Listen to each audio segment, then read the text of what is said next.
السلام عليكم ورحمة الله وبركاته. ازيكم يا حبايبي؟ عاملين ايه؟ يا رب تكونوا بألف خير. النهاردة جايلكم فيديو جديد، فيديو بعد شهرين تقريبا. يعني فترة ما كبيرة قوي. بس ده يعني بسبب ان انا اصلا ما كنتش موجودة في الشقة يعتبر، فحبيت ان اشارك معاكم فيديو كده سريع ومسائي وكل حاجة. بس صورته بالطول لان ما كنتش عارفة خالص اظبط الدنيا، منقطعة بقالي كتير بقى يا جماعة، اعمل ايه؟ فحبيت ان انا اشارك معاكم فيديو روتين خفيف كده ولذيذ وسريع. انا طبعا بعد ما ابتديت ارجع الشقة ابتديت اغير حاجات، يعني قصدي ابتدي تنظيفات، بس يعني هي شقة ما كانتش متبهدلة يعني قوي، بس كان في حاجات بقى عليها تراب ومش عارفه ايه. فابتديت واحده واحده، وكمان الفتره اللي فاتت كنت بطلع الشتوي والصيفي وحوار كده طويل جدا. فبس ما صورتش بصراحه لان ربنا يبارك في ولادي، مش مفيش خالص وقت نهائي. انا بقى كنت جايبه شويه حاجات، شويه توابل، لان مكانش عندي خالص، وما كانش عندي شاي برضو جبت، يعني حاجات كده بسيطه خالص، ما جبتش يعني حاجات كتيره. هنا بقى كنت هعمل كبد وقوانص. غسلتها طبعا كويس ونضفتها وشلت منها الدهون وكل الكلام ده. وهنا حطيت بصلايه يعني دي فص توم كده مهروس، وبعد كده نزلت بالقوانص وبالفلفل عشان انا عايزه الفلفل يبقى دايب، يعني بحب عشان ولادي كمان يعني بحاول ان ادخله لهم، فبحبه يكون مستوي قوي وبرضه بيشيلوه. وبعد كده حطيت الكبده وحطيت التوابل بقى، اي توابل انت بتحبيها عامه، بس طبعا الكمون اساسي والليمون. وهنا شغلت الغسالة. الروتين ده كله كان بالليل. هنا بقى جبت الفوط دي، العلبة دي جبتها لي انا وماما واختي، يعني قسمناها وكده عشان اجربها واشوف لو كويسة انت اشتري علبة كاملة. هي الباكت بيجي بالشكل ده، بيجي فيه 15 فوطة زي ما انتم شايفين كده.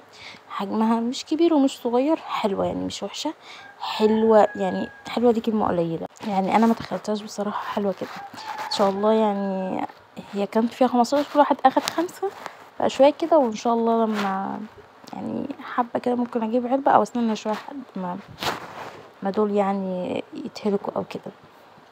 طبعا فوط المطبخ لا غنى عنها بصراحة، بشوف انها من الحاجات الاساسية جدا. والعلبة ما كانتش غالية، كانت عاملة تقريبا 100 جنيه، فحلوة جدا على 15 فوطة. والفوط دي مايكروفايبر وناعمة جدا جدا جدا، فظيعة فظيعة، وبتشيل كمية صابون. هوريلكم دلوقتي اصلا على البوتاجاز ما كنتش اغسله، بس غسلته كده من يعتبر من على الوش. انا مش عارفة جيت يعني اغسل البوتاجاز، مش يعني حسيت ان الصابون مش عارفة، بس رحت جبت حبة كمان عشان يكون تقيل كده وبيرك وحلو، انا بحب كده. تقريبا هنقضي الفيديو كله اموشنات، عشان انا مكنتش عامله حسابي ان انا اصلا هصور، بس عشان كنت حابه اوريكم الفوطه، حابه اوريكم هي قد ايه تحفه تحفه بجد حرفيا. يعني مش عارفه انا، يعني انا عجبتني قوي وبحسها بتدي لمعه، مش عارفه هي السبب، ما اعرفش، حلوه قوي قوي قوي. يعني انا استخدمتها في البوتاجاز، خليته حرفيا يعني بيلمع، وتلم الرغوة بتاع الصابون، بتلمها كلها، فظيعة. وبرضه لمحت بيها، جربتها في المرايات والازاز، خطيرة خطيرة خطيرة لأبعد الحدود بجد. والرخام بجد، لا مش عارفة انا انا مش عارفة انا حبيتها ولا عشان انا بقالي فترة ما جبتش حاجة اصلا يعتبر للبيت، فمش عارفة الحماس ده جايبه منين. المهم انتوا اكيد عارفين لازم اعمل التسريحة، مبقدرش ابقى قاعدة كده وشايفاها متبهدلة. فطبعا هي كانت عليها كمية حاجات يعني رهيبة، فكل ده شلته. وفي حاجات بقى خلاص يعني استغنيت عنها، ما في حاجات اصلا كانت فاضية، فقلت اقوم اعملها بالمرة واخلصها.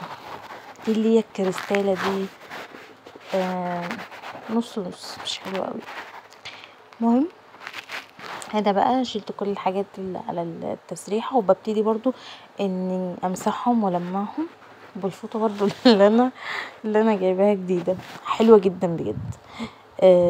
انا مشكورش في حاجه الا اذا كنت مجرباها وشايفه ان هي كويسه، لو مش كويسه مش هقول عليها، لان في ناس ممكن تكون مثلا هي جايبه الحاجه دي عشان يعني هي سمعت من حد ان هي كويسه، فبستغرب قوي من ناس معينه كده بيعملوا اعلانات، بالاخص اللي هي بتبقى القنوات الكبيره، بيعملوا اعلانات لمنتجات مش حلوه، وفي نفس الوقت طب يعني ليه ما بقاش فيه حته المصداقيه بجد؟ حاجه يعني سيئه، دي كلمه قليله، طب ما الكلمه دي كلها يعني كل الكلام ده نتحاسب عليه. طب انا واحده ممكن اروح اشوف ريفيو المنتج عشان انا عايزه اجيبه، بس في نفس الوقت انا فلوسي مش لاقيها في الارض، والوقت اللي احنا فيه الدنيا صعبه، فحرام يعني اللي يقول حاجه لا يكون واثق منها ويكون مجربها، يا اما ما يقولش ريفيوهات اصلا، يعني ملوش لازمه الاحسن يعني. وللاسف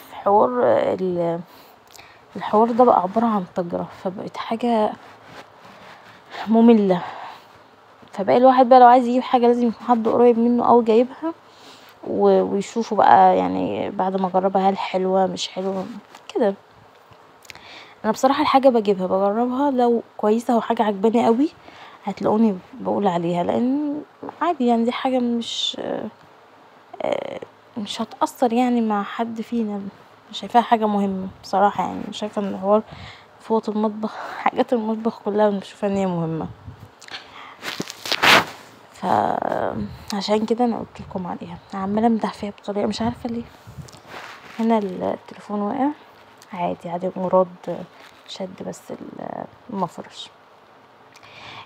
ده سيرم جايباه لولادي، صاحبتي اللي عامله البراند ده حلو قوي بصراحه، ترطيب حلو، الترطيب بتاعه كويس، وده برضو برفان كده اطفالي، مش ريحته مش قويه بس حلو جدا.